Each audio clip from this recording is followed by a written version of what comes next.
Hi there, EJ Norris here, and welcome to the second episode of The Word Picture here on YouTube. I update every Monday. I am the joy of your Monday. So hit subscribe and the little bell for more. Now, on to the topic for today, which is that dreaded monster we all fear called writer's block. Now, I decided to do this video because many writers today are saying that writer's block is a myth and that you just need to kick yourself in the keister and get back to work. No more nonsense, no more rubbish. Writer's block is just a myth. Now, is that true? I'm gonna say that kinda yeah, it's true.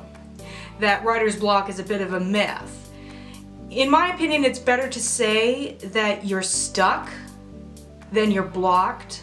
You know, people look at writer's block as if it's some mystical thing that they cannot possibly remove. It is destiny's way of saying that you were never meant to write. That's rubbish. Garbage, garbage, get it out of your head right now. If you're stuck, there's a way to get unstuck. And today I'm gonna share with you my two go-to methods for getting myself unstuck.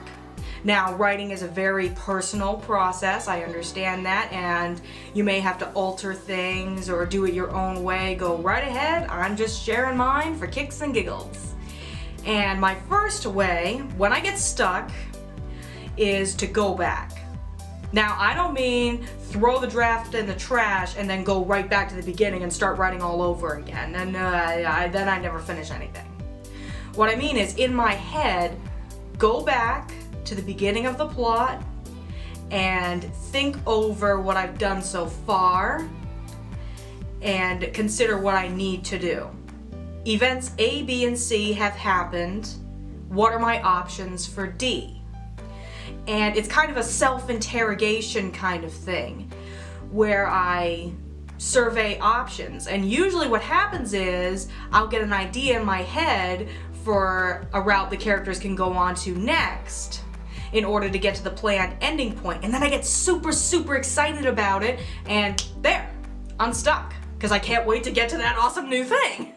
My second way for dealing with writer's block, or writer's swamp, if you will, sticky,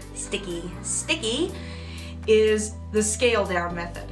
The first one was for when you don't know what to write. The blank page stares up at you.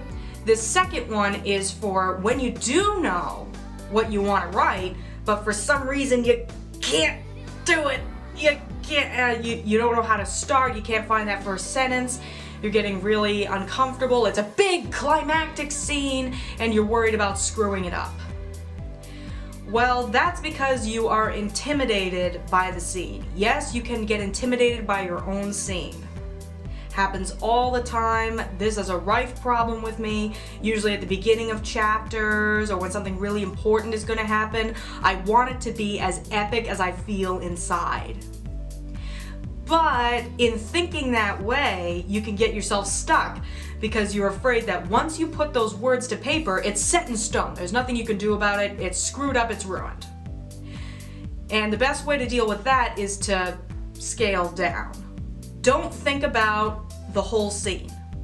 Think about that first sentence, even that first word.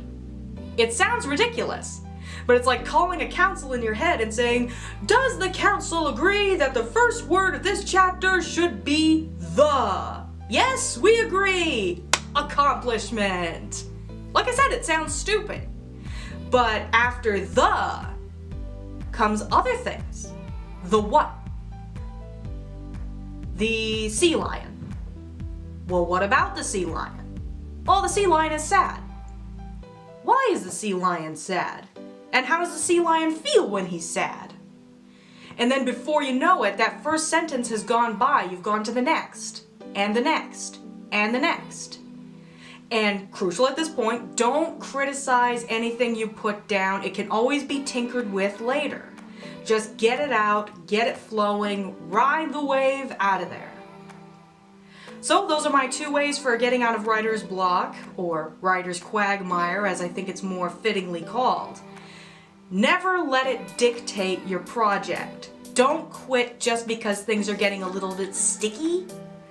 Getting in and out of messes is half the fun, and you'll see whole new discoveries when you analyze the problem, kick it in the rear, and get moving. Thanks for joining me, and see you next Monday. Bye!